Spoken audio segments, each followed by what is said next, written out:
feliz sábado, querida familia. Amén. Dios les bendiga. Estamos alegres nuevamente de estar aquí, en este lugar. Le damos nuevamente las gracias a la iglesia, Dani, a Mercy por invitarnos.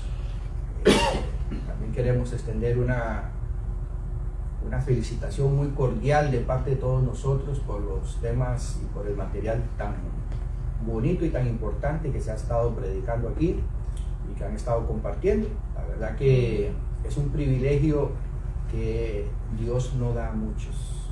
Amén. Así que hay que saberlo utilizar muy bien. Así es. ¿Saben ustedes que muchas veces cuando Pablo empezaba un viaje misionero, mucha gente se le unía? Pero cuando él llegaba al lugar de destino, llegaba solo. Porque en el camino se desanimaban algunos les daba miedo al ver que iban a ser perseguidos, y otros sencillamente reconocían que no estaban preparados para esa vida. Eso es lo que nos espera. Así que cuando las cosas se ponen difíciles, alégrense, no se depriman, porque esa es la señal que Dios está purificando a su pueblo. Esa es la señal en donde Dios dice que está lidiando para que la paja y para que haya esa separación que tiene que haber en estos días. Así que alegrémonos cuando estas cosas sucedan, porque quiere decir que el tiempo es el oportuno y que estamos en la dirección correcta. Así es. Amén. El día de hoy queremos tener un tema muy, pero muy interesante acerca de la justificación por la fe.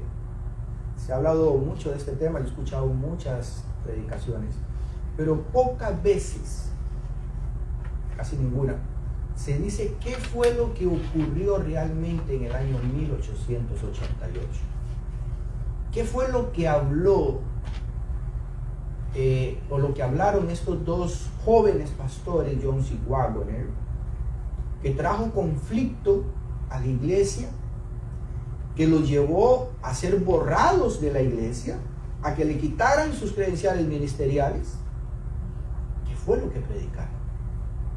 Bueno, el día de hoy vamos a descubrir ese eslabón perdido que está ahí, y lo vamos a descubrir. Vamos a inclinar primero nuestro rostro, vamos a pedir al Señor.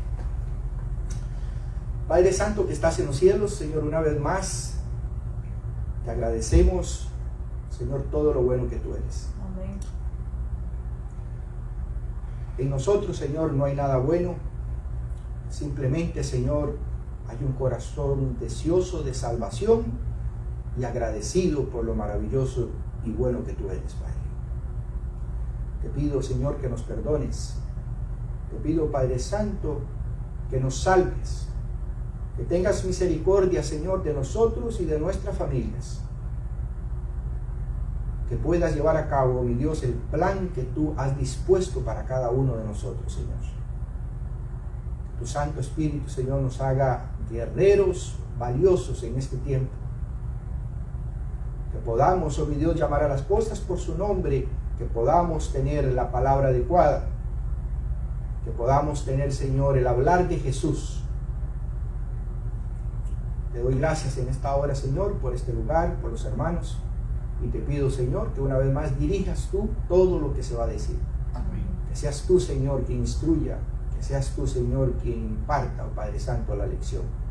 En el nombre de Cristo Jesús. Amén. Amén. Amén.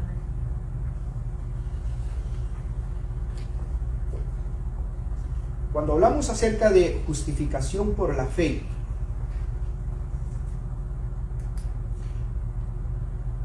a veces no entendemos lo que implica ser justificados.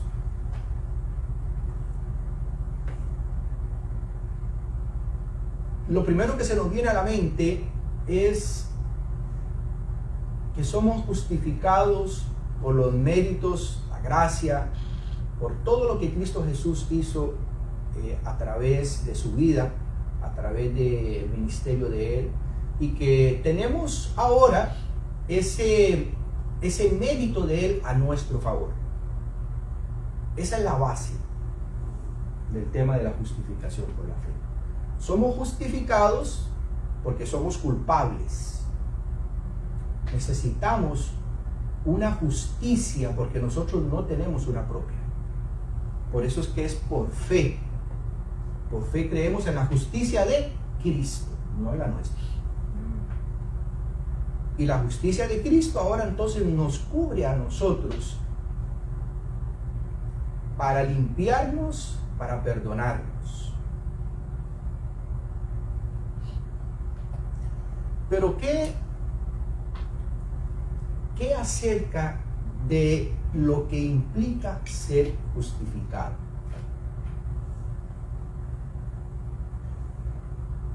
¿Puede ser hoy en día alguien llevado a juicio, ser perdonado de algún crimen, y eso significa volver a cometer o a seguir en la misma vida? Es por eso que ahí necesitamos entender que el mensaje de 1888 es un mensaje en donde el enemigo ha querido que quede sepultado en la oscuridad. ¿Se acuerdan lo que sucedió en la primera venida de Cristo? Estaban las profecías, estaba el conocimiento de los profetas, estaba el Torá, estaba todo el conocimiento para que el pueblo supiera la fecha, el momento, las condiciones en las que el Mesías debía aparecer. Todo estaba ahí. Las señales eran claras. Hasta una señal sobrenatural en los cielos había. ¿Qué sucedió? Bueno, el enemigo se encargó de que no estudiaran las profecías. El enemigo se encargó de que el conocimiento no fuera trasladado, pasado de generación en generación. Y llegó la época en donde Cristo se encarnó y muchos ni siquiera sabían que eso podía suceder. Hoy en día también sucede lo mismo. La Biblia es clara en cuanto a eventos, en cuanto a situaciones, y el enemigo nuevamente hace de las suyas para que el conocimiento no sea pasado y se pierda y haya un gran escepticismo acerca de el fin del mundo, de las cosas venideras, de la segunda venida de Cristo. Pero la palabra de Dios dice que siempre habrá luz en la oscuridad. Siempre habrá un remanente. Siempre habrá un grupo pequeño que continuará con ese conocimiento, con esa práctica, con esa verdad que el Señor nos ha dado. Amén. Así que cuando nosotros hablamos acerca de justificación por la fe, tenemos que remontarnos primero a la promesa de cuándo iba a surgir precisamente ese movimiento. Iba a surgir un grupo que iba a tener la convicción de la segunda venida de Cristo y la convicción acerca de guardar los 10 mandamientos. O sea, lo que implica creer en la palabra de Dios.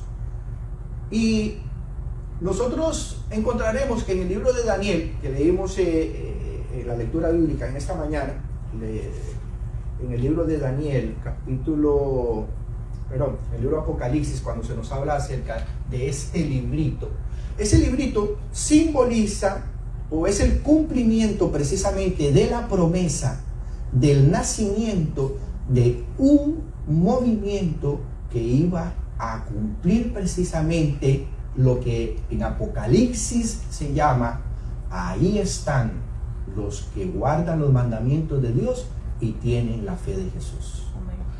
¿Por qué? Porque en toda la era media, en toda la era de la persecución, en gran medida fue disminuida todo este conocimiento y prácticamente había desaparecido. Pero, según la profecía, iba a surgir, iba a llegar el momento donde ahora ese librito iba a ser revelado, ese librito iba a ser abierto y un gran nacimiento religioso, espiritual, iba a suceder precisamente aquí en el mundo. En Daniel capítulo 12, versículo 4, se le dice a Daniel: pero tú, Daniel, cierra las palabras y sella el libro de aquí para allá. Perdón, hasta el fin del tiempo. Muchos correrán de aquí para allá y la ciencia aumentará.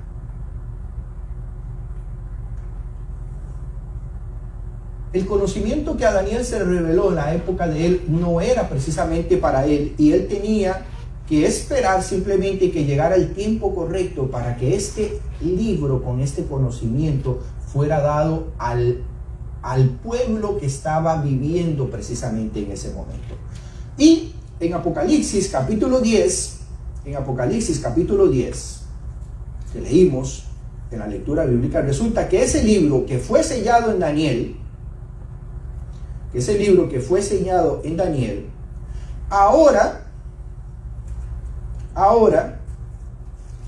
en Apocalipsis capítulo 10, versículos 10 y 11, dice que ese librito ahora fue tomado, dice el ángel, tomé el librito de la mano del ángel y lo comí, y en mi boca fue dulce como la miel, pero después que lo comí, amargo en mi estómago.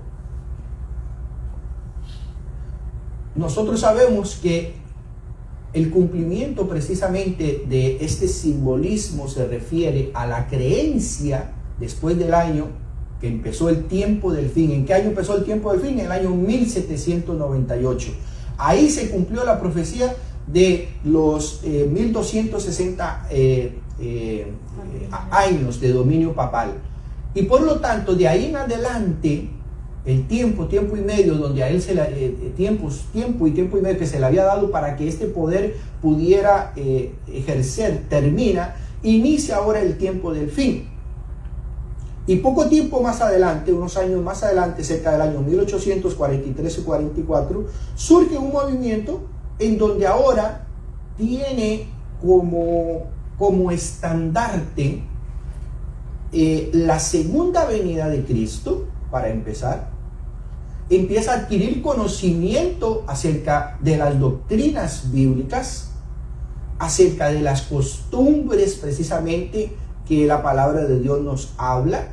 Acordémonos que el movimiento inició con la fuerza de la segunda venida de Cristo. El movimiento milerita habla de la fuerza de la segunda venida de Cristo. Guillermo Miller nunca predicó el sábado, pero más adelante la doctrina del sábado, la doctrina de la dieta saludable, lo de la mayordomía cristiana, poco a poco se van poniendo en lugar precisamente todas estas doctrinas hasta conformar una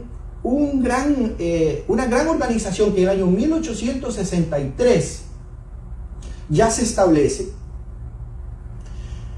Y en los planes del Señor hay un propósito por los cuales Dios llama siempre a su pueblo. O sea, nosotros no somos simplemente a ser llamados hijos de Dios simplemente por un título, no.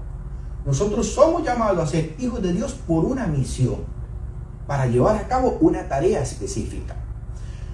Y muchas veces en el adventismo, cuando hablamos del gran chasco, simplemente mencionamos lo que sucedió en el año 1844. ¿Qué fue lo que sucedía? Bueno, ellos creían que era la segunda venida de Cristo, pero cuando en realidad lo que iba a suceder era la intronización, o sea, el paso de Jesús del lugar santo al lugar santísimo, iniciando literalmente el cumplimiento de la fiesta del Yom Kippur, del día de la expiación, iniciando ese ministerio ahora de estudiar precisamente a su pueblo primero, a los profesos cristianos, en donde se están declarando culpable o inocente a todos aquellos que ya han pasado al descanso. Esa maravillosa obra inicia precisamente ahí. Pero nos referimos generalmente como ese gran chasco a lo que en ese momento se dice que fue dulce en la boca al proclamar la segunda venida de Cristo, pero fue amargo en el vientre al ver que nunca llegó lo que ellos creían que era la segunda venida de Cristo, sino que llegó una gran decepción. Eso es lo que conocemos nosotros como el gran chasco. Pero pocas veces se habla del gran chasco de 1888. Ahí hubo un gran chasco, un enorme chasco, tal vez de magnitudes más grandes que el de 1844. Porque según la profecía, si todo hubiera estado en las condiciones correctas, Cristo podía haber venido en el año 1888. Y no vino. ¿Y por qué no vino? Bueno, el mundo estaba en la perfecta condición. Había una ley dominical, había la persecución de los cristianos, el mundo se empezó a dar el fuerte pregón de los 3 ángeles, todo está, pero sucedió algo que no permitió que la fuerza de la lluvia tardía cayera sobre el pueblo de Dios. Y ahí es donde vamos a encontrar el eslabón perdido de la justificación por la fe. ¿Por qué no terminó de hacer su obra en el año 1888 la lluvia tardía? Porque la lluvia tardía empezó, pero no terminó. Y no terminó, mis queridos hermanos, porque el pueblo de Dios, el mundo estaba perfectamente en las condiciones que tenía que estar, perdido. Pero el pueblo de Dios no estaba en las condiciones para ser utilizado para terminar la obra. Y ahí es donde entra la obra o lo que predicó Jones y Waggoner. Muchos hablamos acerca de que ellos predicaron acerca de la justificación por la fe. Pero no entramos en el detalle de lo que ellos dijeron. Y hoy queremos hacer eso. Hoy queremos entrar en el detalle de lo que ellos dijeron. ¿Qué fue lo que causó conflicto para que no se terminara de derramar la lluvia tardía? Y saben ustedes que no es casualidad que lo que sucedió en el año 1888 es lo que está sucediendo hoy en día, precisamente en la iglesia. Hay un escepticismo acerca de las creencias, acerca de lo que hace o lo que debemos de tener en nuestra fe. En el año 1888 hubo falta de fe. Y ya lo vamos a mirar. Y hoy en día también hay falta de fe. Es por eso, ¿se acuerdan ustedes de las palabras de Jesús cuando él habló acerca de la parábola de la viuda persistente? Y al final él dijo: ¿y será que cuando el Hijo de Dios regrese por segunda vez hallará fe en la tierra? ¿Cuál va a ser el problema con la segunda venida de Cristo? La fe. ¿Hallará fe en la tierra?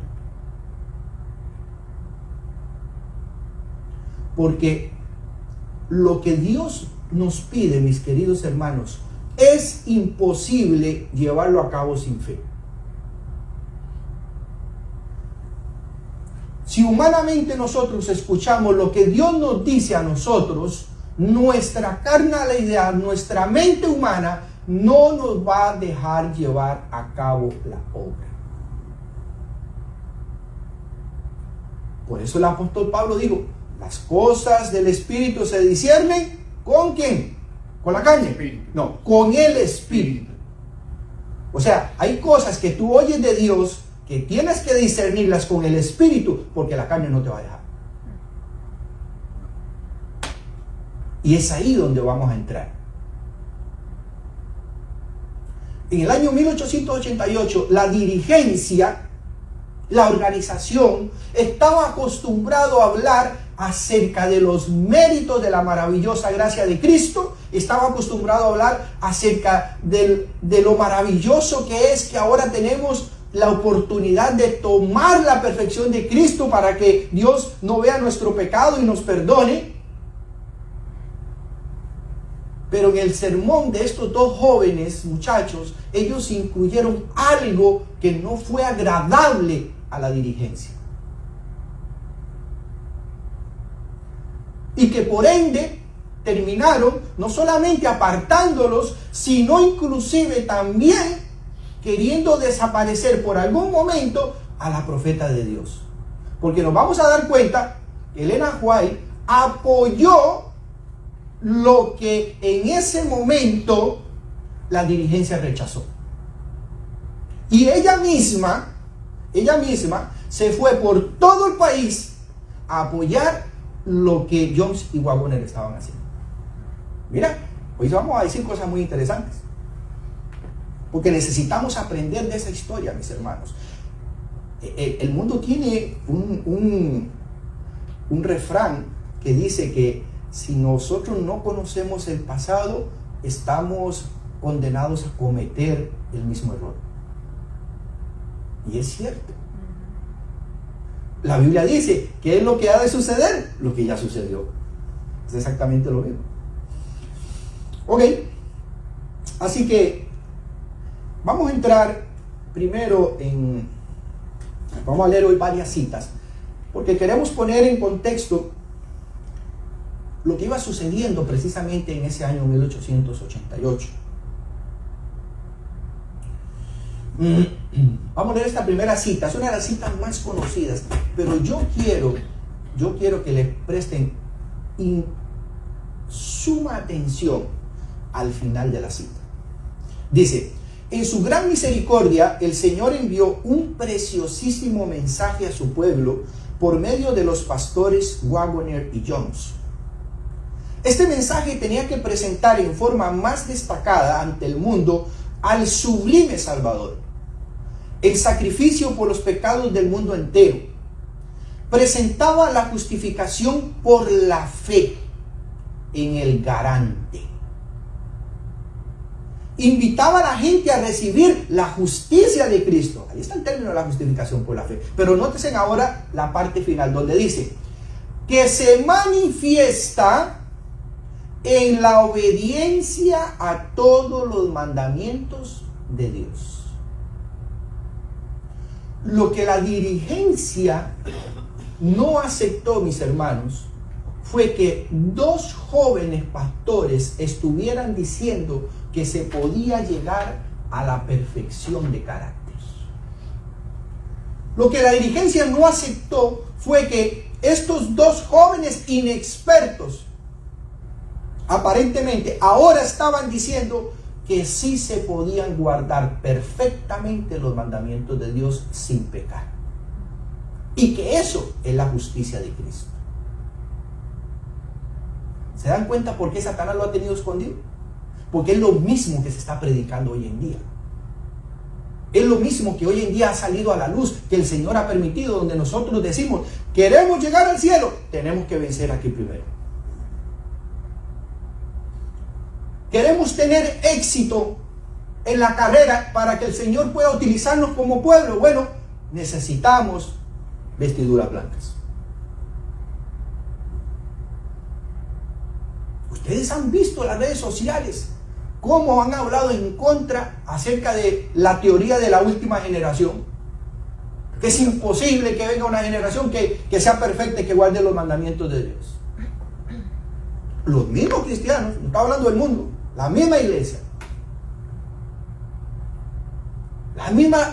atacando el perfeccionismo. Pero es que eso no es un invento de nosotros, eso está en la palabra de Dios. Y ahora vamos a leer de dónde Jones y Waggoner sacaron la idea de que es posible guardar los 10 mandamientos de Dios perfectamente. Porque la primera parte es la bonita.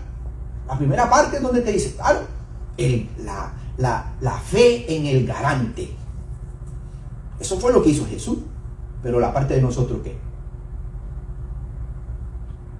Donde dice que nos invita a recibir la justicia de Cristo, que se manifiesta en la obediencia a todos los mandamientos de Dios. Ahora, ¿de dónde viene esa frase? La obediencia a los mandamientos de Dios. ¿No les suenan a ustedes a un versículo de la Biblia que nosotros leemos mucho, que nosotros decimos mucho? ¿No les suena a eso donde dice, aquí está la paciencia de los santos, los que ¿qué? Los que guardan los mandamientos de Dios y tiene la fe de Jesús. Mira qué coincidencia. Apocalipsis 14:12 y Apocalipsis 12:17. Sí, Señor. Mira qué coincidencia. La justificación por la fe, esa es. O sea, la justificación por la fe es, ¿cómo se manifiesta la justificación por la fe? En la perfecta obediencia a todos los mandamientos de Dios. Eso es la justificación por la fe. Si no, no hay.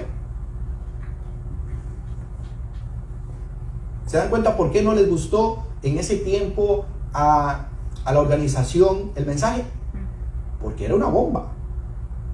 ¿Cómo tú vas a venir ahora a decir que tenemos que ser perfectos? Como lo es hoy que lo están atacando. Como es hoy que lo están atacando. Por eso es que sabemos nosotros que estamos en la segunda. Nosotros estamos viviendo la segunda parte de lo que sucedió en el año 1888. A diferencia que ahora sí va a haber un final. A diferencia de que ahora sí Cristo va a venir. A diferencia ahora, ya no está John C. Waggoner, pero estamos nosotros. Y ahora es el mismo mensaje que ellos levantaron y que va a generar oposición dentro del mundo y dentro de los mismos cristianos. Es creer que la maravillosa obra de Cristo no solamente me perdona, sino que me lleva a vivir una vida perfecta. Es una bomba. Eso es una bomba. Para los que estaban acostumbrados a escuchar otra cosa, es una bomba. Porque ya eso implica que yo tengo que cambiar mi forma de ser, mi forma de pensar. ¿Saben ustedes cuándo fue la primera vez que Jesús habló acerca de la justificación por la fe? Jesús habló acerca de la justificación por la fe. Cuando él recibió a Nicodemo en la noche. Nicodemo viene. Nicodemo era ya un señor de 60 y tantos años. Imaginen ustedes, toda su vida en la iglesia. ¿Por qué Nicodemo venía a buscar a Jesús? ¿Jesús lo llamó? No, Jesús no lo llamó. Entonces la pregunta es, ¿por qué Nicodemo fue a buscar a Jesús? Porque él reconoció que Jesús decía y tenía algo que él no tenía. Si Nicodemo estuviera 100% seguro de su salvación, ¿ustedes creen que hubiera ido a buscar a Jesús? No. ¿Para qué? Si él hubiera estado seguro de su salvación, no necesita ir a buscar a Jesús. Pero Jesús leyó su pensamiento y él dijo, mira Nicodemo, si tú no vuelves a nacer, tú no estarás en el reino de los cielos. ¿Qué le está diciendo a Jesús a Nicodemo? Que todo lo que ha hecho en su vida no ha servido de nada. Eso es lo que Jesús le está diciendo. Y mira Nicodemo, todo lo que tú has hecho, todos esos sábados, todas esas ofrendas, todos esos sacrificios, si la justificación por la fe no te sirve de nada. Fue una bomba para Nicodemo. ¿Y qué voy a hacer yo ahora? Dijo Nicodemo. Bueno, el corazón de Nicodemo fue tocado y él entendió el mensaje después. En el momento fue una bomba, después lo entendió. Y llegó a creer por fe que Jesús era el Hijo de Dios y que lo que él decía era cierto y que él tenía que nacer de nuevo. Hoy también nosotros necesitamos mirar con esa misma certeza precisamente lo que Dios pide de nosotros, porque de lo contrario, esto que vemos aquí, mis hermanos, no nos va a dejar.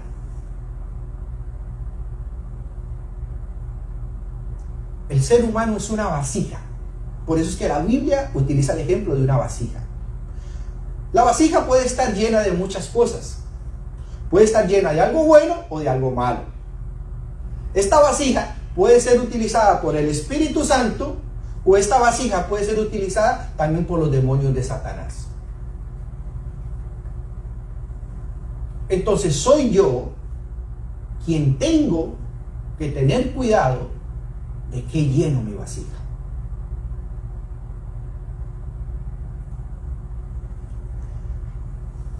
Vamos a ver de dónde sacaron John C. Waggoner este concepto extraño en esa época de que sí se puede guardar los mandamientos de Dios.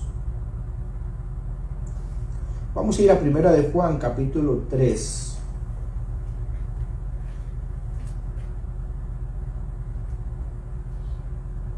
Primera de Juan, capítulo 3, versículo 4 en adelante. Dice así: todo el que comete pecado quebranta la ley, pues el pecado es la transgresión de la ley. Pero vosotros sabéis que Cristo apareció para quitar nuestros pecados.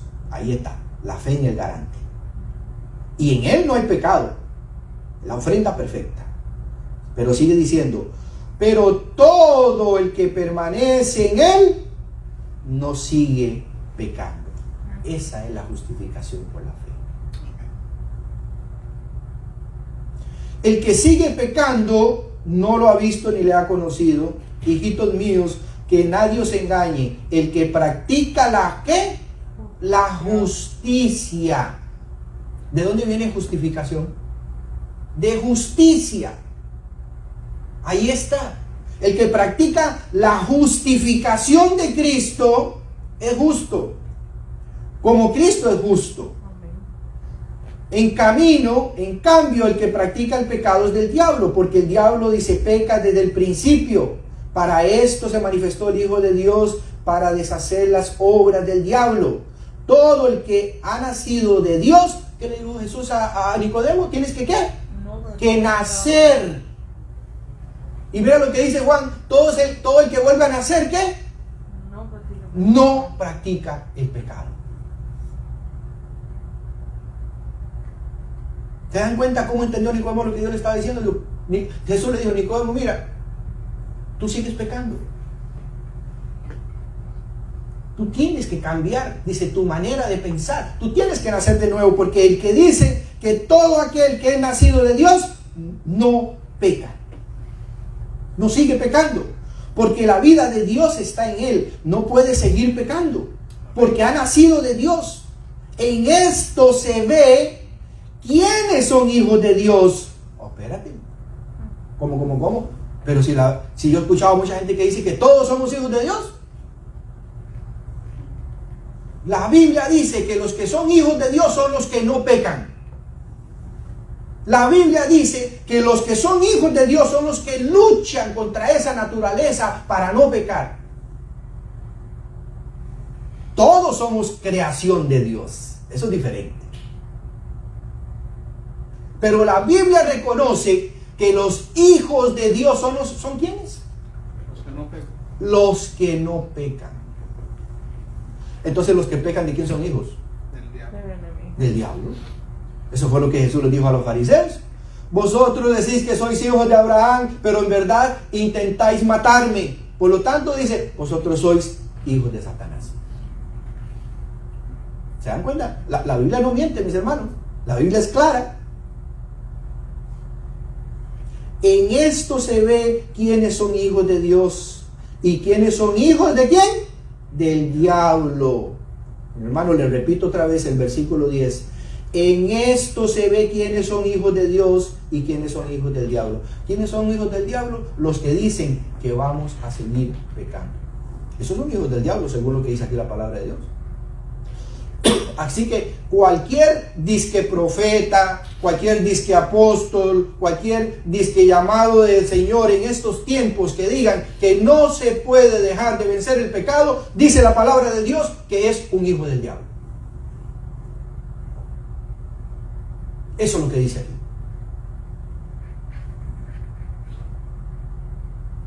Y termina la frase: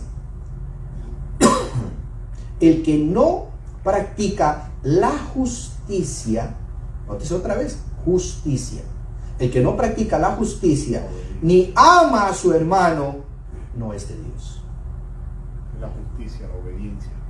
La justicia te lleva a la obediencia. ¿Se dan cuenta? Mis hermanos, yo cuando empezaba hace muchos años atrás a estudiar esto y a descubrir estas cosas, el mensaje de 1888 es algo de la que la iglesia no habla. Y no habla precisamente por eso, porque es un gran chasco para la iglesia.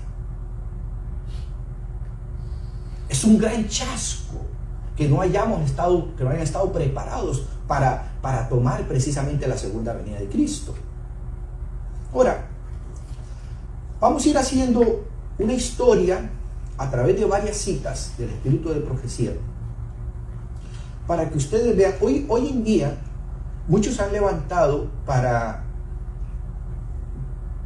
querer desmentir la obra que Jones y Waggoner hizo. A tal punto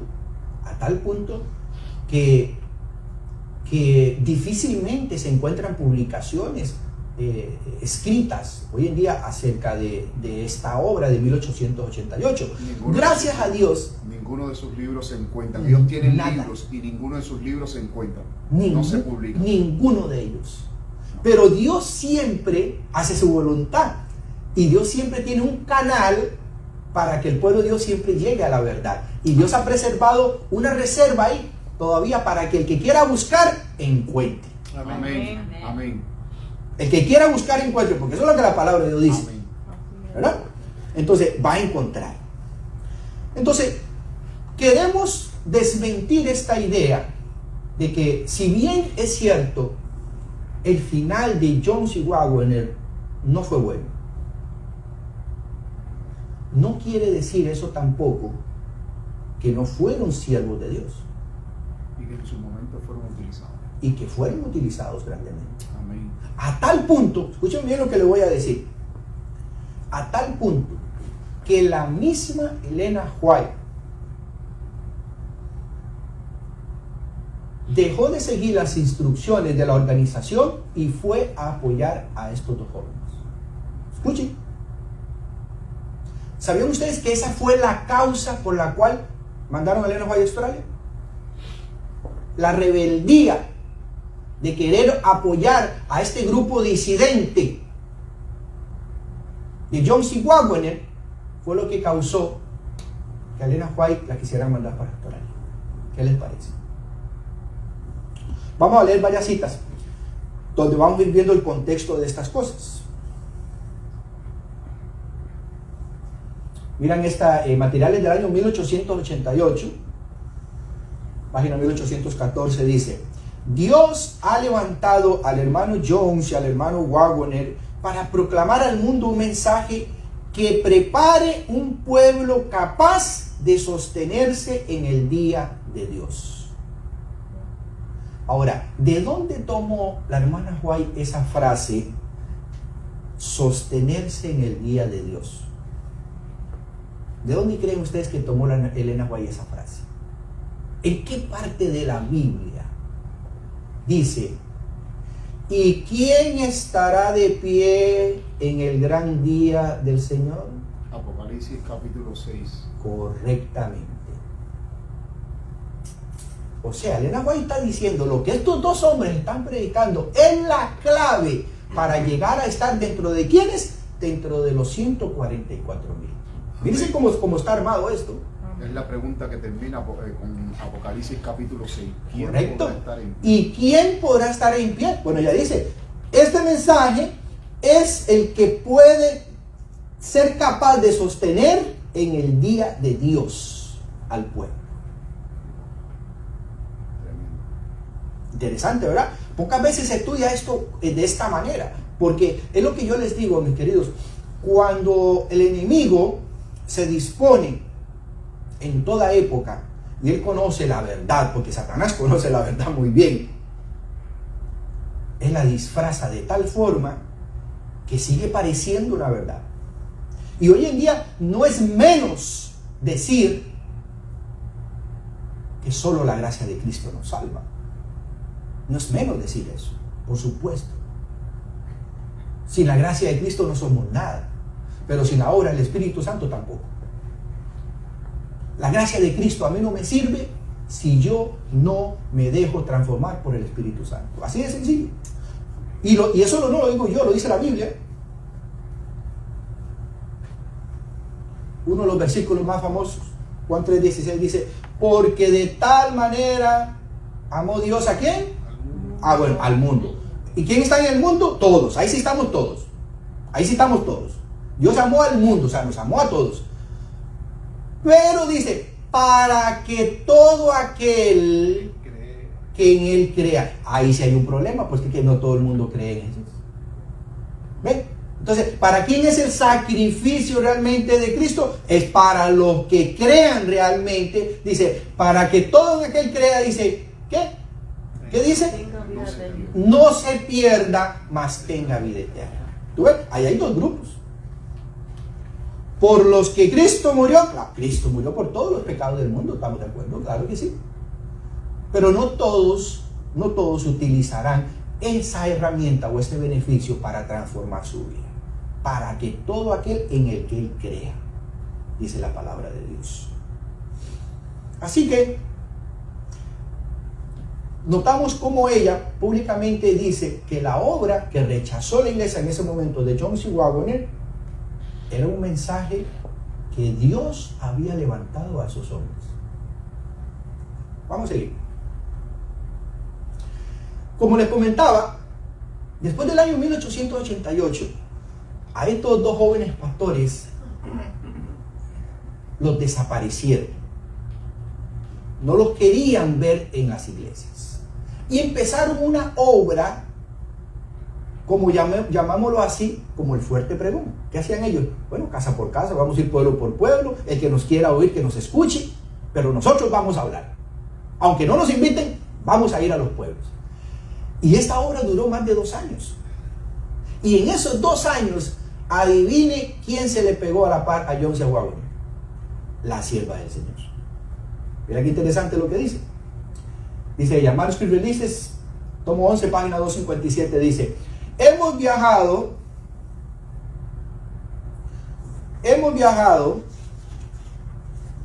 por todos los diferentes lugares de reuniones para que yo pudiera acompañar y estar junto con los mensajeros de Dios. Espérate, pero la mensajera de Dios no era ella. Y ahora dice que John C. Waggoner son ¿quiénes? Mensajeros de Dios también. Sigue diciendo, junto con los mensajeros de Dios, que yo sabía que eran sus mensajeros. Y que sabía que tenían un mensaje para su pueblo. Di mi mensaje con ellos en armonía con el mismo mensaje que ellos presentaban. ¿Qué fue lo que vimos? Vimos un poder que acompañaba el mensaje. Ese fue el inicio del fuerte pregón, mis hermanos, que no terminó. Ese fue el inicio, había un poder, se empezó a derramar la lluvia tardía.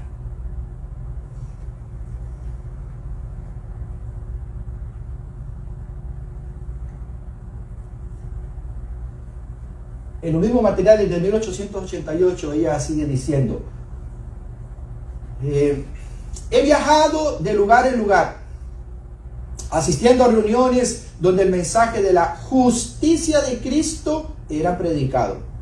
Consideré un privilegio el estar al lado de mis hermanos y dar mi testimonio junto con el mensaje. Y comprobé que el poder de Dios acompañaba al mensaje allá donde era predicado. Miren qué tremenda obra. Eran 3 personas, mis queridos hermanos. Por eso, cuando nosotros vemos la obra de Dios, no debemos de extrañarnos que sean poquitos. Siempre ha sido así. En la época apostólica, eran unos cuantos, unos poquitos contados con la mano. En la época de 1888, ¿cuántos miembros tenía la iglesia? Miles de miembros. Y mira, eran 3. ¿Y cómo creen ustedes que va a ser en esta época también? Igual. Ahí mismo en materiales ella sigue diciendo, suponed que elimináis el testimonio que se ha dado durante estos 2 últimos años. ¿Cuántos años tenía acompañando a John C. Waggoner? 2 años. 2 años. 2 años. Proclamando la justicia de Cristo, la justificación por la fe. ¿A quién podría señalar como fuente de luz especial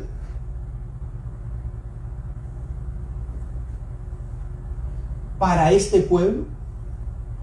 este mensaje, escuchen bien esta frase, este mensaje tal y como se ha presentado, debería llegar a toda la iglesia o a toda iglesia que afirma creer en la verdad y elevar, y notice aquí la clave, y elevar así nuestro pueblo a una más elevada posición. ¿Cuál era el problema? El problema era que el pueblo quería mantenerse en la misma posición. Lo mismo que sucede hoy. Lo mismo que sucede hoy. Y no quiere elevarse a una posición más alta. No queremos elevarnos a la estatura perfecta de quién, ¿cómo dice la palabra de De Dios? un varón perfecto. De un varón perfecto en Cristo. Ahí no queremos elevarnos. Nosotros queremos quedarnos ahí chaticos. No queremos elevarnos a la estatura perfecta de un varón en Cristo Jesús. ¿Se dan cuenta cuál era el problema? Igual que hoy. Exactamente igual que hoy, mis queridos hermanos. La misma situación. Imposible dejar de pecar.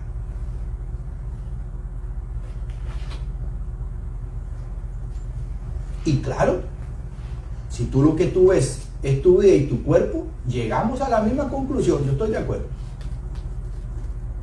¿Ustedes creen que Nicodemo le creyó a Jesús cuando le dijo que tenía que volver a nacer? No. Nicodemo dijo, pero ¿cómo es posible que yo haga otra vez de mi vida una vida ya con más de 60 años? Por eso es que es por la fe, la justificación por la fe. La justificación por la fe, mis hermanos, quiere decir que yo en el último día de mi vida, yo puedo ser salvo. Eso es lo que es la justificación por la fe. Yo puedo ser salvo, el ladrón en la cruz. Yo puedo ser salvo en ese momento.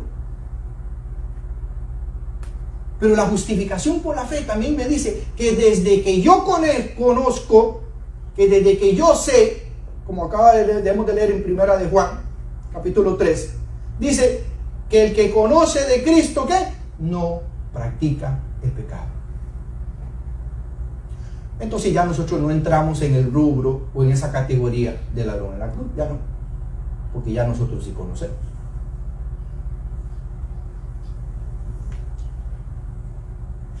Muy interesante, mis queridos. Cuando nosotros vamos a ir entendiendo de que inclusive, ¿sabían ustedes? Elena White tenía un propósito especial, indudablemente. Dios la levantó con un propósito. Bueno, ya vimos que Jones y Waggoner también fueron levantados con un propósito especial. Y ella misma reconoció que ellos dos tenían actitudes que ni siquiera ella tenía. ¿Qué les parece? Vamos a leerlo en una de las citas. Donde ella dice, Dios le ha dado a ellos dos algo que yo no tengo.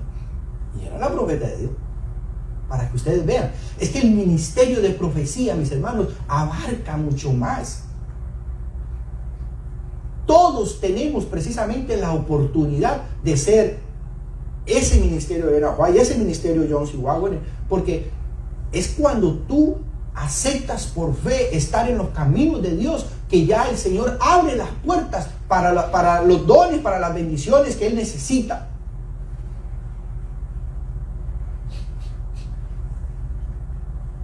Mensajes selectos, tomo 3, página 172, dice: cuando declaré delante de mis hermanos que había escuchado por primera vez las opiniones del pastor Waggoner, algunos no me creyeron. Dije que había oído preciosas verdades presentadas a las cuales podía responder con todo mi corazón, pues no habían sido estas grandes y gloriosas verdades la justicia de Cristo y el sacrificio total hecho en favor del hombre, indeleblemente impresas en mi mente por el Espíritu de Dios. ¿Acaso este tema no ha sido presentado en los testimonios una y otra vez? Nótese cómo ella dice que ella ha presentado este tema una y otra vez, pero que por primera vez ella ahora lo escucha, ya no de ella, o ya no de la voz del ángel que le habla a ella, sino de la voz de otro hombre, también inspirado por Dios. Dice: cuando el Señor dio a mis hermanos la preocupación de proclamar este mensaje, sentí una inexpresable gratitud a Dios, porque sabía que era el mensaje precisamente para este tiempo. Tremendo.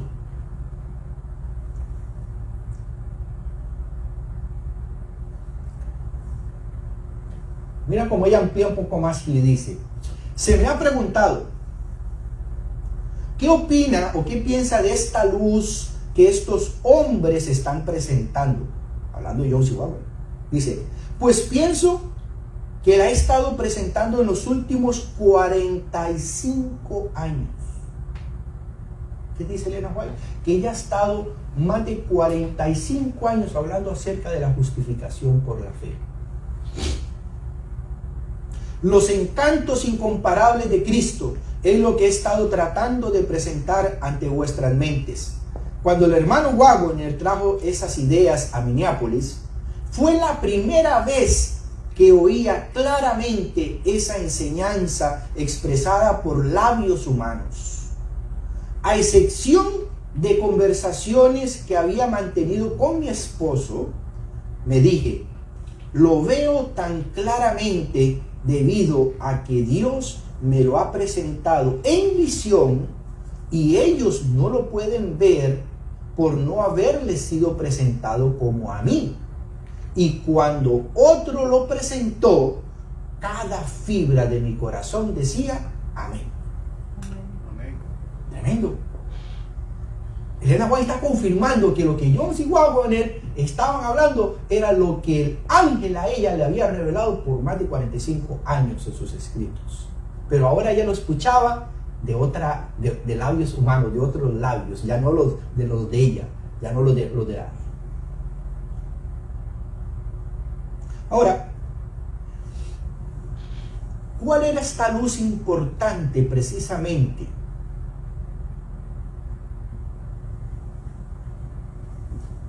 Ahí mismo en Materiales de 1888, ella contesta: sí, el Señor le ha dado luz especial sobre este asunto. He tratado de presentarlo más claramente, pero yo no podría haberlo explicado tan claramente como él. ¿Qué está diciendo Elena?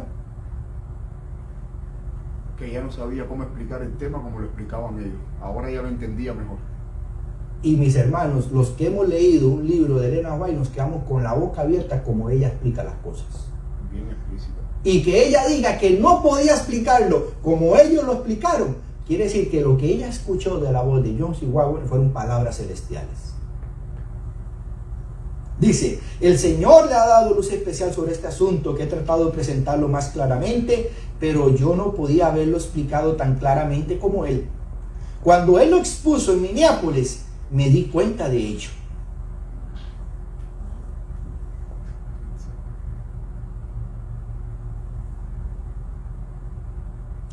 Ahora, ¿por qué es que os sucede precisamente, mis queridos hermanos, que cuando Dios levanta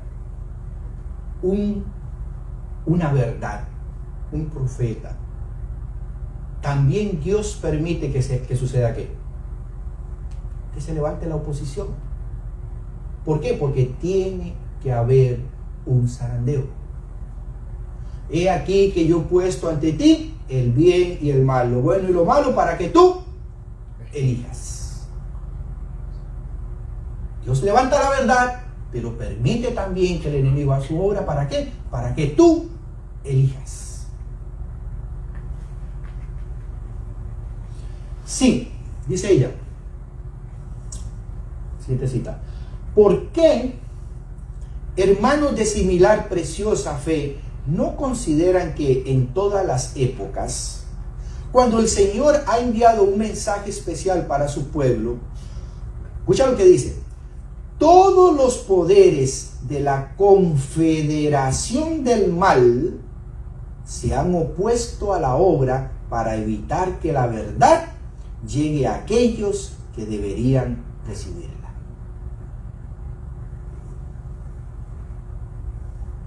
Ella está clara que cuando Dios da una verdad, Dios también hace una obra justa. Y es permitir que cada uno de nosotros escojamos elijamos, busquemos creer precisamente esa verdad. Dios no la impone.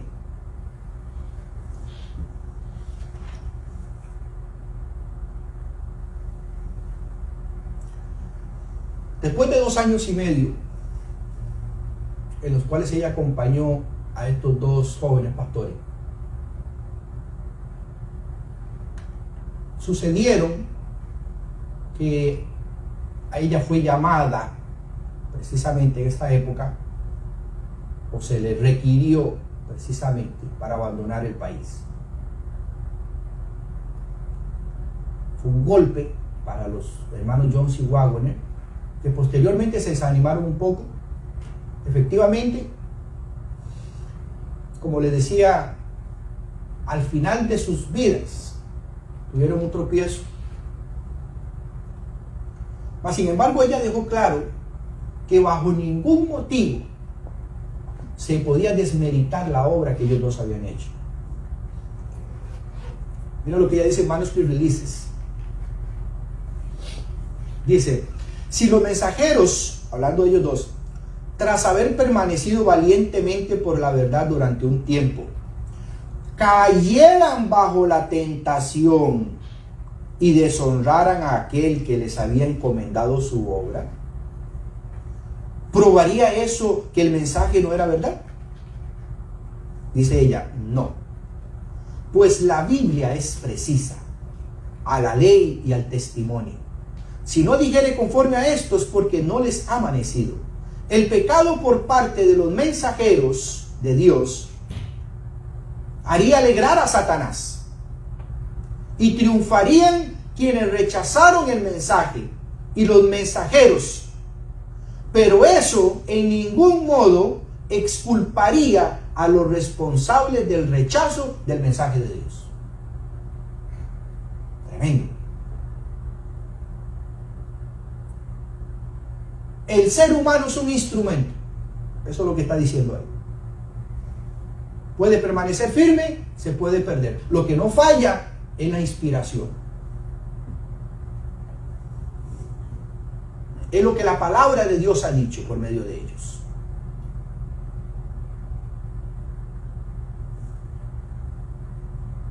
Sigue diciendo, la pregunta es, ¿ha enviado Dios la verdad? ¿Ha levantado Dios a estos hombres para proclamar la verdad? Afirmo que sí. Dios ha enviado a estos hombres para traernos la verdad que no habríamos tenido de no haber Dios enviado a alguien a traérnosla. Miren qué tremendo. Como ella dice, estos son los mensajeros de Dios para este tiempo, que sin ellos, dice, esta verdad no estaría. Dios me ha permitido tener una luz de cuál es su espíritu y por lo tanto la acepto. Y no osaré levantar mi mano contra estos hombres. ¿Y saben ustedes por qué ella escribió esto? Porque ya a ella se le estaba pidiendo que hablara en contra de estos muchachos, que desmeritara la obra de ellos. Y ella dice, y no osaré levantar mi mano contra estos hombres, porque lo haría contra Jesucristo, quien ha de ser reconocido en sus mensajeros. Hombres y mujeres que ni se venden ni se compran. Amén. Amén. Amén. Había un tremendo conflicto, mis hermanos, ahí.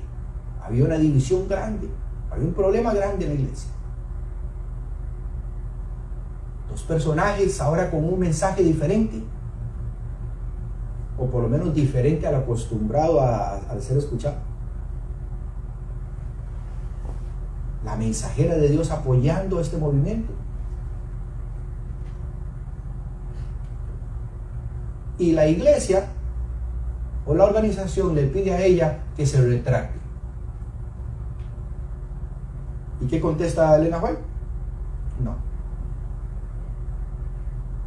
No osaré levantar mi mano contra estos hombres, porque dice que sería levantarlo tanto como contra Jesucristo. ¿Saben ustedes cuántos hoy en día se les ha puesto presión para que no prediquen la verdad presente por miedo a perder su salario? Por miedo a perder su puesto, su posición. Porque como yo he escuchado a alguien más decir por ahí, es que nosotros no sabemos hacer nada más. ¿Qué vamos a hacer? Bueno, por eso Pablo aprendió a hacer tiendas. Dios nunca desampara a sus hijos. Dios nunca desampara a sus hijos. Cuando tú por fe obedeces la voluntad de Dios, mis queridos hermanos, es por fe. Verás los resultados. Los verás. Dios no puede ser burlado. Su palabra no es mentira. Dios no es hombre para mentir. Y si Él ha prometido que si aplicamos la fe, Él compensará a sus hijos, es porque así es.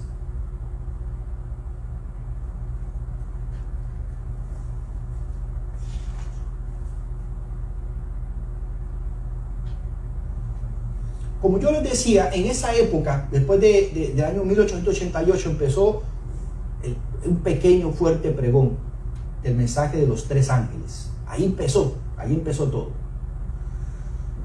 Noten esta cita, cuando ella dice: el tiempo de prueba está precisamente delante de nosotros, pues el fuerte pregón del tercer ángel ya ha comenzado en la revelación ¿de qué? De la justicia. De la justicia de Cristo.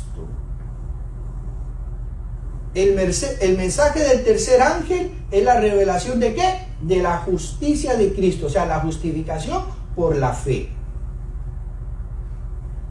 Sigue diciendo: el Redentor que perdona los pecados, este es el comienzo de la luz. El mensaje del primer ángel. Este es el comienzo de la luz del ángel cuya gloria llenará toda la tierra. Ahora, nótese cómo esto que ella escribía está en perfecta armonía precisamente con el mensaje de los tres ángeles de Apocalipsis 14. Ella dice que el mensaje del tercer ángel es la justificación por la fe. Y debe decir, mis hermanos, a mí me incomodaba porque yo no encontraba un enlace entre el mensaje del tercer ángel. ¿Cuál es el mensaje del tercer ángel? Todo aquel que reciba la marca de la bestia en su mano, en su frente. Su mano en su frente, ¿qué pasará? Beberá del vino. Beberá del vino de la ira de Dios sin mezcla de misericordia. Y no tienen, ¿qué? Reposo ni de día ni de noche. Los que están ahí. Ahora, ¿qué tiene que ver eso con la justificación por la fe? Porque la justificación por la fe es el mensaje del tercer ángel. Eso es lo que estamos leyendo aquí. Ahora, vayamos a Apocalipsis 14 para que ustedes vean la conexión. Vamos a Apocalipsis 14. ¿Qué tiene que ver que yo reciba la marca, no la reciba de una bestia, con la justificación por la fe? Apocalipsis 14, versículo 9 en adelante dice: y un tercer ángel lo siguió diciendo a gran voz: si alguno adora a la bestia y a su imagen y recibe su marca en su frente o en su mano, este también beberá del vino de la ira de Dios, vaciado puro en la copa de su ira, y será atormentado con fuego y azufre ante los santos ángeles y ante el Cordero. Y el humo de su tormento, sigue diciendo, sube para siempre jamás.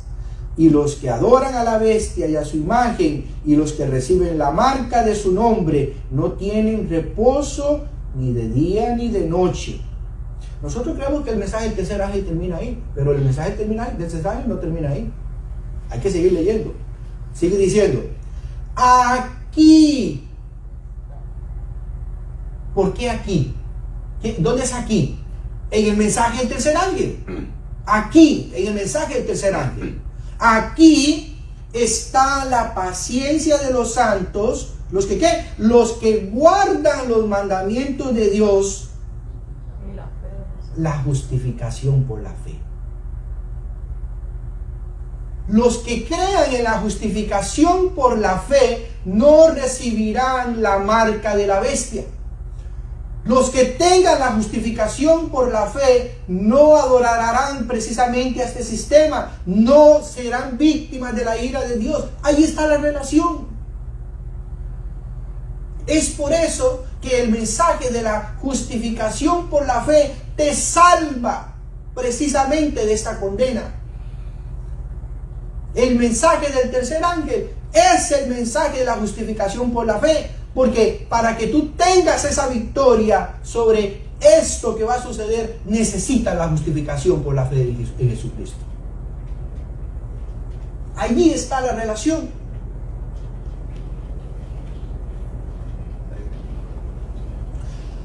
Ahora, nótese cómo en esa época sucedió lo mismo que ahora. Mensajes Selectos, tomo 1, página 234. Ella habla acerca de lo que sucedió ahí precisamente en Minneapolis. Dice: la falta de voluntad para renunciar a opiniones preconcebidas y aceptar esta verdad fue la principal base de la oposición manifestada en Minneapolis contra el mensaje del Señor expuesto por los hermanos Waggoner y Jones. ¿Cuál fue la principal causa? Dice: las opiniones preconcebidas. ¿Qué se predicaba? No se puede llegar a la perfección. No se puede llegar a cambiar perfectamente el carácter. Era la idea preconcebida. Solo Cristo es perfecto. Nadie había dicho semejante cosa de que podemos llegar a ser semejantes a Cristo. Y ahora estos jóvenes traen esta luz y es vista en contra de lo que se ha estado practicando, conociendo y predicando por muchos años.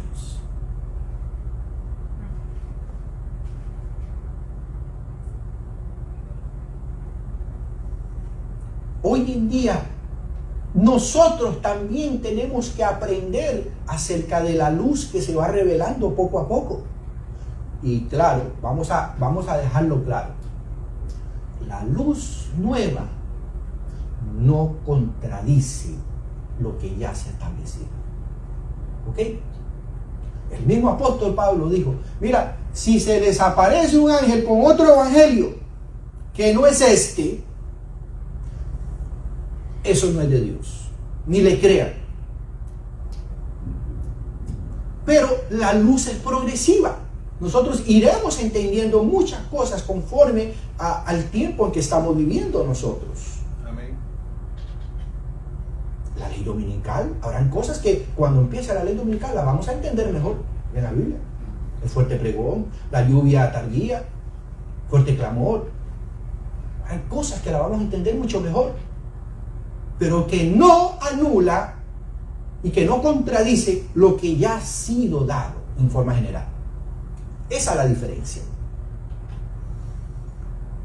Sigue leyendo ella y dice que estas ideas preconcebidas por los líderes fue lo que impidió que pudieran recibir el mensaje. Dice: suscitando esa oposición, Satanás tuvo éxito en impedir que fluyera hacia nuestros hermanos en gran medida el poder especial del Espíritu Santo que Dios anhelaba impartirles. El enemigo les impidió que obtuvieran esa eficiencia que pudiera haber sido suya para llevar la verdad al mundo, tal como los apóstoles la proclamaron después del día de Pentecostés. Fue resistida la luz que ha de alumbrar a toda la tierra con su gloria, y en gran medida ha sido mantenida lejos del mundo para el proceder de nuestros propios hermanos. tremendo éxito tiene Satanás. Aparentemente. Aparentemente.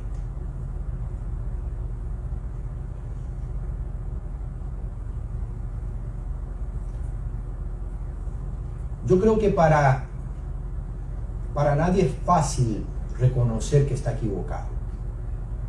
Que por muchos años podemos estar equivocados. Ir entendiendo cosas. Por eso es que yo he llegado a entender, mis queridos hermanos, que sin humildad es imposible servirle al Señor. Porque tarde o temprano yo tengo que reconocer que estoy equivocado en algo. Mira al joven rico, el caso del joven rico. Él reconoció que guardaba los mandamientos de Dios. Pero cuando se le pidió un acto de humildad, él dijo que no, que eso no.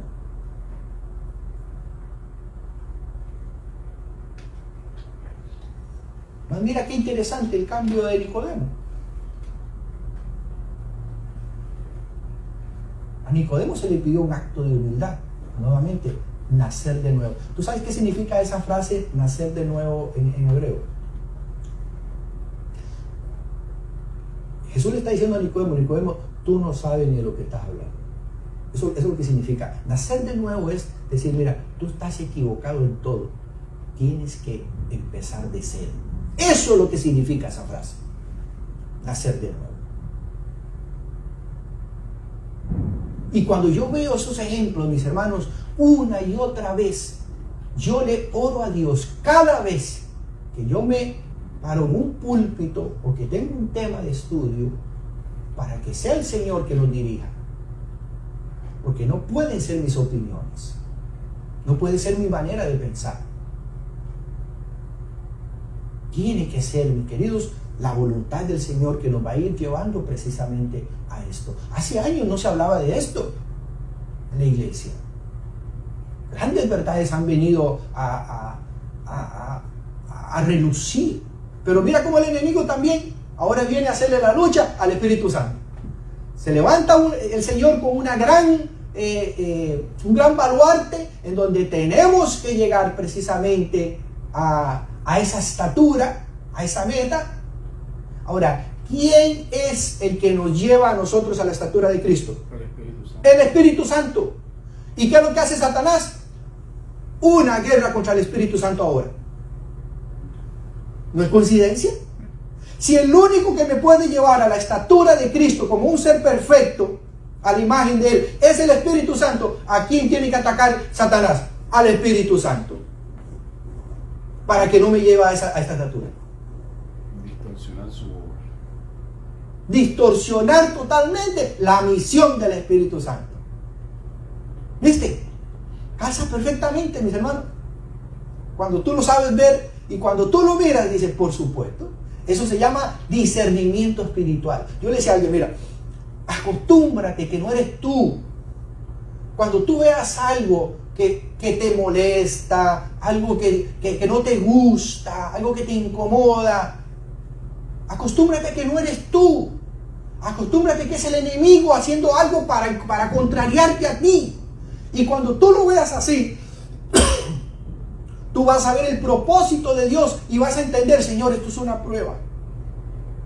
Vas a discernir eso en tu mente y decir, Señor, esto es una prueba, yo tengo que soportar esto. Pero si tú no lo ves así, hermanos, oren por mí porque estoy atravesando un tremendo problema. Pues si eres tú que tienes que entender precisamente que debes atravesar por eso. Que debes, todas las cosas son para bien para los que amamos a Dios. ¿Ves? Es entender precisamente eso. Cómo el Señor nos va a llevar a la estatura de un varón, de una mujer perfecta en Cristo Jesús, si a mí no me gusta que el Señor me ponga en situaciones difíciles. Dime tú. ¿Cómo el Señor lo va a hacer?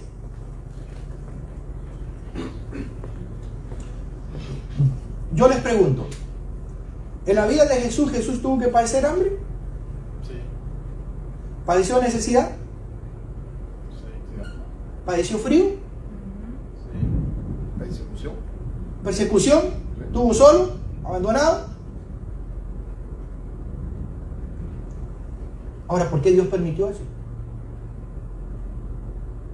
Porque Jesús también tenía que comprobar y que hacer un carácter perfecto aquí en la tierra.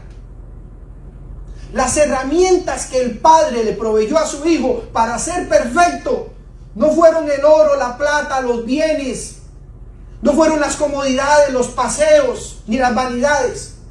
Las herramientas que Dios el Padre le dio a su Hijo fue la necesidad, la humildad, el hambre, para que Él desarrollara precisamente un carácter perfecto. Y ahora imagínate tú cómo nosotros lo vamos a hacer. Fue perfeccionado a través del padecimiento, dice la palabra de Dios. Correcto, a través del padecimiento. Y nosotros queremos ser perfectos en VIP.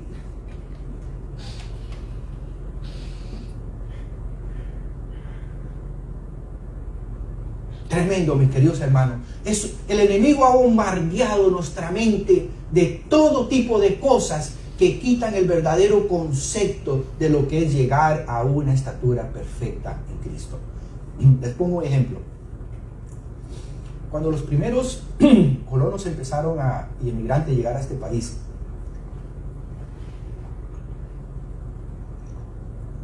dice el espíritu de profecía en el conflicto de los siglos, que en esos barcos ellos atravesaban tormentas terribles en esa travesía del continente de allá hasta acá.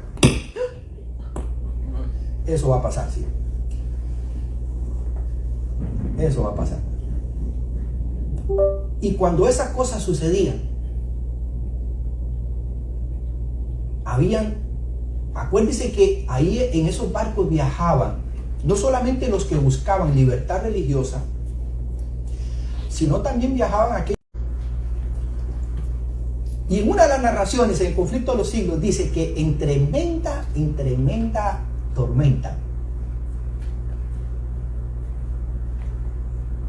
cuando el barco parecía que iba a tener algún problema, ellos les dijeron: nuestra vida está en manos del Señor. Amén. No tenemos por qué temer.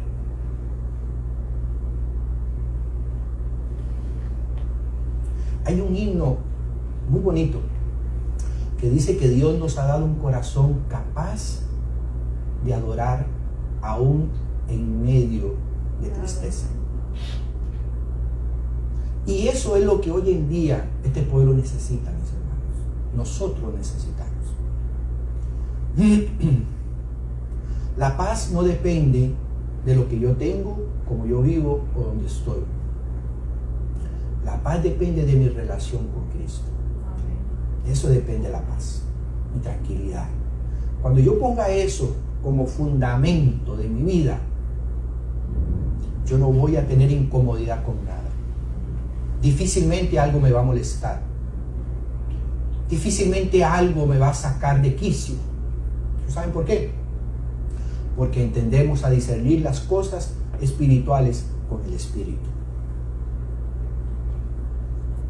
Esta batalla que recibieron estos dos hombres es la misma batalla que nos esperan a ti y a mí.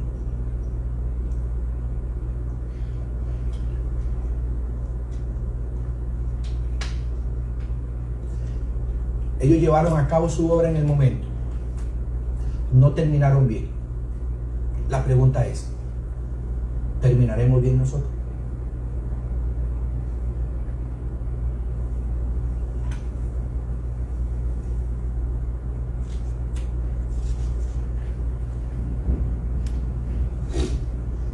Llamar las cosas por su nombre no es malo. Malo es quedarse callado. Cuando tú sabes que tú tienes que hablar. Hay momentos para callar, hay momentos para hablar.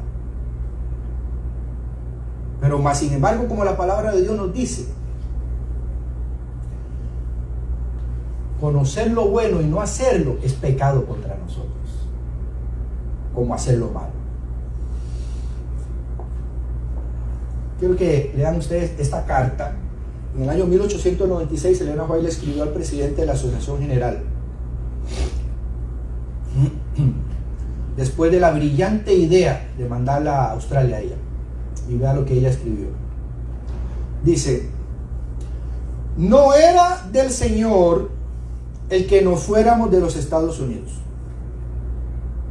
¿Cómo dice? No era del Señor. No reveló que su voluntad era que yo dejase Battle Creek. El Señor no planeó esto. Pero permitió que todos ustedes avanzasen de acuerdo con vuestra imaginación. Se nos necesitaba en el corazón de la obra. Y si vuestra percepción espiritual hubiese discernido la verdadera situación, ustedes nunca habrían consentido con los pasos que se dieron. Pero el Señor leyó los corazones de todos. Había una disposición tan grande para que partiésemos que el Señor permitió que esto ocurriese. Aquellos que estaban cansados de los testimonios dados quedaron sin las personas que los daban. Nuestra separación de Battle Creek fue para que los hombres saliesen con la suya y siguiesen su camino, el que pensaban que era superior al camino del Señor. Cuando el Señor me presentó este asunto tal como realmente era, no abrí mis labios a nadie, porque sabía que nadie discernía el asunto en todos sus alcances. El pecado imperdonable. ¿Se acuerdan ustedes? Hablamos de eso, el pecado imperdonable. ¿Contra quién es el pecado imperdonable? Contra el Espíritu Santo. No es casualidad, mis hermanos.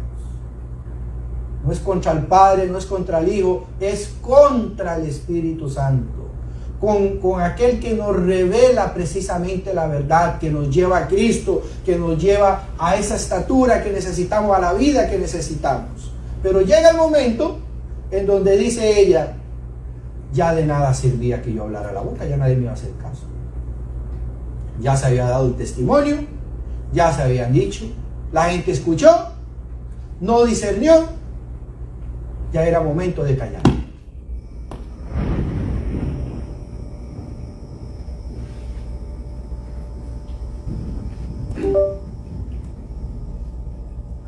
Así como Elena White cerró sus labios para no abrir más la boca referente a este asunto, porque ella no encontró en el liderazgo a nadie que pudiera aceptar.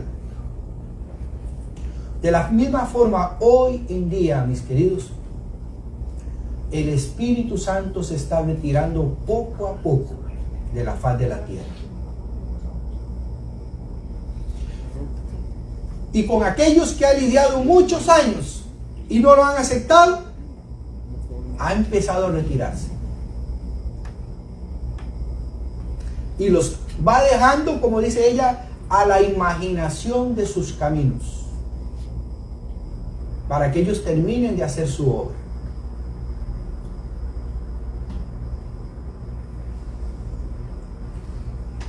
Mi propósito, mis queridos, con este tema es que nos demos cuenta que una vez más el Señor nos está dando una oportunidad más. Amén.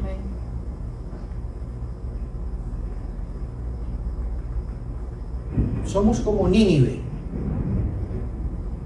que el Señor nos está dando una oportunidad más.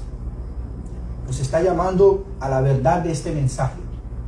Nos está llevando nuevamente a la verdad de esta profecía que se tiene que cumplir.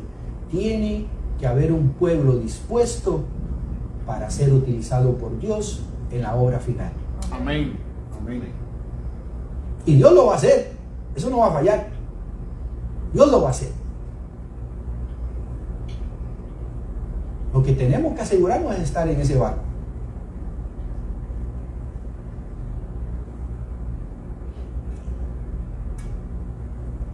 Satanás no ha cambiado su modo de engañar a la gente. Es el mundo lo que pierde a los hijos de Dios. Es el mundo. Tengamos cuidado con el mundo, queridos hermanos. Cuidemos, como dice la palabra, las avenidas del alma. Lo que ven nuestros ojos, lo que escuchamos, lo que tocamos, lo que comemos, lo que hablamos.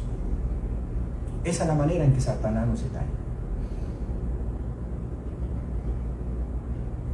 Atesoremos esta gran verdad. Mira, en los tiempos de Pablo, al principio Pablo predicaba la segunda venida de Cristo. Pero él entendió de que la segunda venida de Cristo no iba a ser en sus días. Y él escribió posteriormente cuando dijo, mira, la destrucción, el Hijo del Hombre no vendrá antes que se manifieste ¿quién? El hombre de pecado. El hombre de pecado. Y todavía no estaba manifestado. Pablo entendió que la segunda venida de Cristo no era ya para sus días. Él sabía que iba a descansar. Pero nosotros sí sabemos que la venida de Cristo es para nuestros días. Nosotros sí sabemos, mis hermanos, que estamos a las puertas de la segunda venida de Cristo.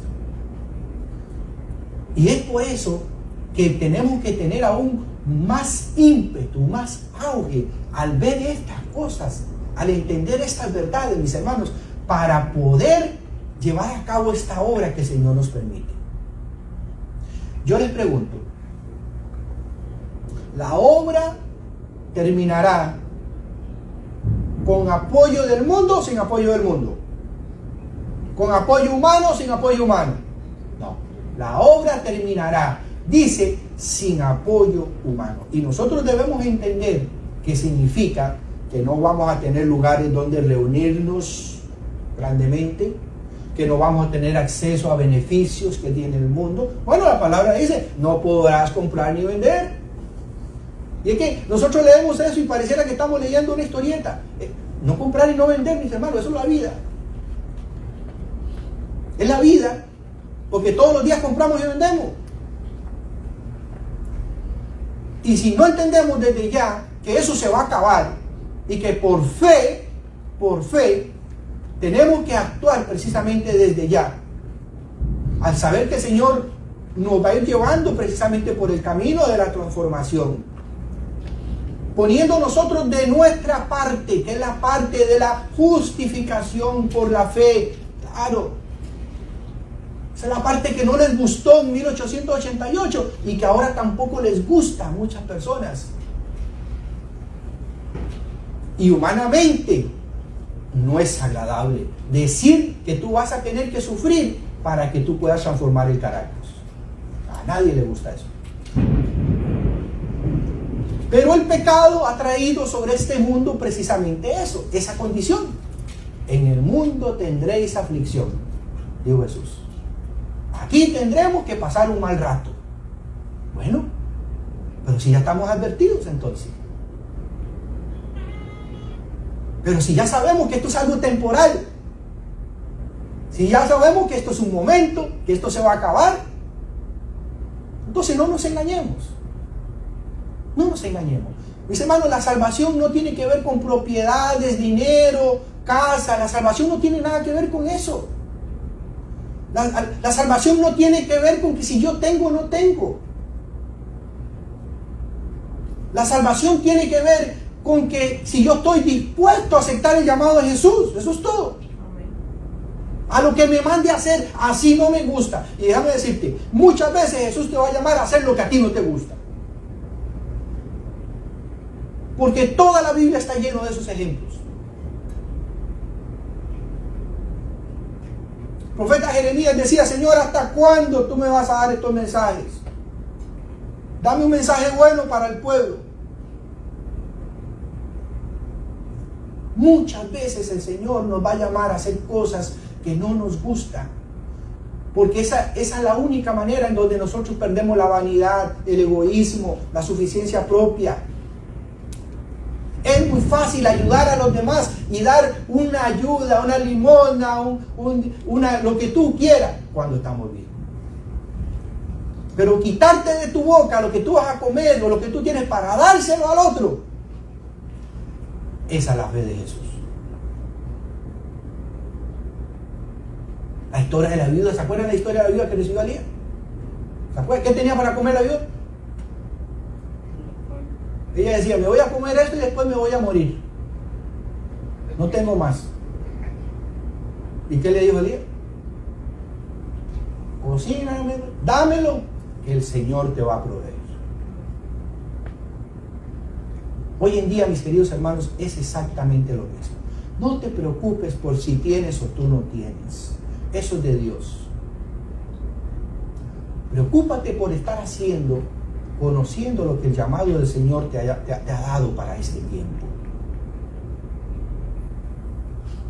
El mundo nos hace creer hoy en día que necesitamos cosas para salvarnos. Imagínate tú, semejante cosa. Por eso fue, ¿a dónde llevó Dios a Israel cuando lo sacó de Egipto? A otra ciudad. Lo llevó por el desierto.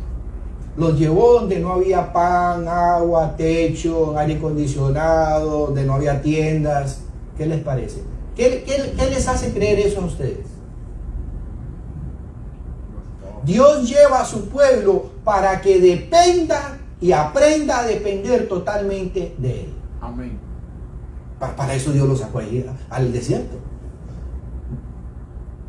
No fue a propósito para que sufrieran, no. Es que en la sabiduría de Dios, Él conoce que era la única manera de poder transformar esas vidas que estaban acostumbrados al placer, a los vinos, a los tragos, a las facilidades de Egipto.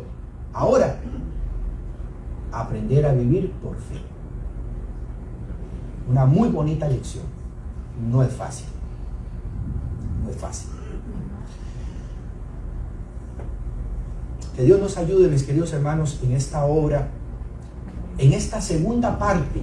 Yo llamo a este tiempo la segunda parte de 1888. Nosotros somos la segunda temporada que tenemos que llevar a cabo lo que esos tres grandes pilares empezaron, pero que no se terminó. Hoy en día Dios requiere de nosotros, mis queridos hermanos, una entrega total, un nacimiento nuevo. Dios requiere de nosotros, en su maravillosa obra de amor para salvarnos, que nosotros dejemos de pensar en nosotros mismos. Nadie se va a salvar pensando en su propia seguridad. Tú sabes lo que sucede cuando tú pones tu seguridad primero, antes de cualquier servicio a Dios. Tú terminas vendiendo a Dios por tu seguridad. Porque tú dices, a mí no me puede pasar eso. Yo no puedo pasar esto. Yo no puedo vivir esto.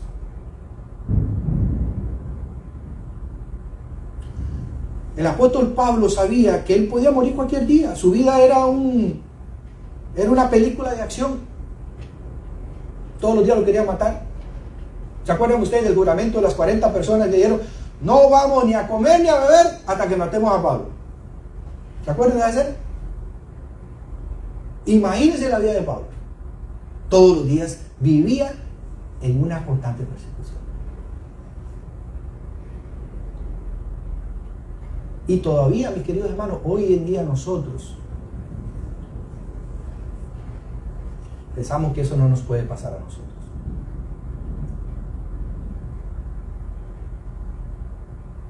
En una de las escenas finales de la historia dice que a Satanás se le va a preguntar, ¿por qué tú te rebelaste? ¿Sabían ustedes que esa pregunta se le va a hacer a Satanás? Dios le va a preguntar a Satanás, ¿por qué tú te rebelaste? ¿Cuál fue tu motivo en el cielo para rebelarte? ¿Y tú sabes lo que va a pasar? Dice que va a haber un silencio absoluto. Porque no hay respuesta para eso. Porque no hay respuesta para eso. Claro. No hay respuesta para rebelarse contra Dios. No lo hay. Porque si no, el pecado tuviera justificación. Exactamente. Y quieren que les diga más. no hay excusa para que nosotros nos perdamos. No hay excusa para que nosotros fracasemos en la obra que Dios nos ha dado. No la hay. Dios nos ha dado las herramientas, el conocimiento, al Espíritu Santo. Que yo quiera vivir diferente, eso es otra cosa. Ajustémonos a los tiempos.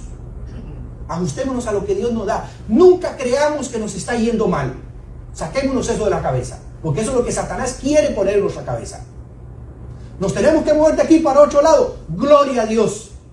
Porque ese es el propósito de Dios. ¿Ves? Nunca dejemos de pensar o de creer que algo está mal. No. Todas las cosas son ¿qué? Buenas para los que amamos a Dios. Amén. Entonces, que ese pensamiento nunca te llega a la mente. No estamos mal, no. ¿Qué dice el apóstol Pablo? Estamos en problemas, pero no vencidos. Estamos turbados, pero no angustiados.